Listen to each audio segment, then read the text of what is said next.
এখন ওযুর ফরজ কয়টা, গোসলের ফরজ কয়টা? ও ভাই, যে হুজুর আপনারা জানেন কেমনে, ওই যে দাওয়াত ও তাবলীগের নিসবতে আমরা মাঝে মধ্যে দাওয়াত ও তাবলীগে সময় দেই। ওই সময় অনেক সময় দেখা যায় 70 বছরের চাচা কালিমাটা পর্যন্ত সহি শুদ্ধ করে বলতে পারে না, আছে না না? ওযুর ফরজ, গোসলের ফরজ বললে তখন মুস্কি হাসি দেয় আর কয় আমরা কি মাদ্রাসা পড়ছি? ভাইরা আমার, তুমি যাবে গো ওযু চিনে না? হুজুর বুঝতে পারছে হুজুরের একটা মেয়ে ছিল, মেয়েটারে দেখতে বলতেছেন মারে ওই মহিলাটা ওযু করতে জানে না, যা তারে ওযু করাই দে, ওযু কিভাবে করে তা দেখাই দে বা শিখাই দে। যখন ওযু করে আসছে আবার পর্দার আড়ালে বস, হুজুর বলতেছেন তুমি যাবে গো, তুমি এই কাজগুলা করবা, এই কাজগুলা করবা না, এইভাবে চলবা, এইভাবে চলবা না, যাও চলে যাও। দীর্ঘ 40 বছর পরে হঠাৎ তার মনের ভিতরে আসছে, হায় হায়, যেই হুজুরের কাছে তওবা করে আমি ভালো হয়ে গেলাম, গিয়া দেখে আসি হুজুরটা আছে না মরে গেছে। তুমি যাবে কোন আসছে হুজুরকে দেখার জন্য। এমন এক সময় আসছে, আয়েশা দেখে হুজুর নামাজের জন্য, নামাজের পরিবর্তন একবারে নামাজের জন্য ওযু বানাইতেছে।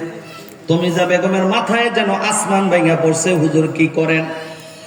কয় ওযু করি, এতদিন কি ওযু ছাড়া ছিলেন না, এই ওযু ছাড়া থাকবো কেন? যখন ওযু ছুটে যায়, এখন আমার নামাজ সামনে, নামাজের জন্য জরুরত সারছি, ইস্তেঞ্জা সারছি, এখন আমি নামাজের জন্য ওযু বানাইতেছি। কই হুজুর ওযু আবার ভাঙেনি, ওযু আবার ছুটেনি। কই হুজুর ওই যে 40 বছর আগে আপনার মেয়েটা আমার ওযু করাই দিয়েছে, কই আমি তো সেই ওযু দিয়ে এখনো সবকিছু করতেছি, আমার তো ওযু ছুটলো না, আমার তো ওযু ভাঙলো না। আচ্ছা একটু বুঝে থাকলে বলেন তো দেখি, তুমি যাবে তো আর ফেরেশতা না, সে তো মানুষ, তার জরুরত আছে না নাই? তার ওযু ভাঙে কি ভাঙে না? ভাইরা আমার, কোন কারণে যা তার ওযু ভেঙে যায়, ওযু ভঙ্গের কারণ কয়টা সেটা সে জানেই না। কথা বলেন ঠিক না বেঠিক?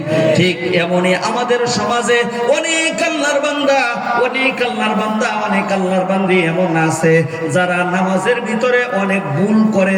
কোন ভুলের কারণে সিজদায়ে সাহু দিতে হয়, কোন ভুলের কারণে নামাজ ফাসেদ হয়ে যায়, এইগুলো জানে না। এমন মুসল্লিও আমাদের সমাজে আছে না না? জানে না। এখন শিখবে যে, শিখার মানসিকতাও নাই।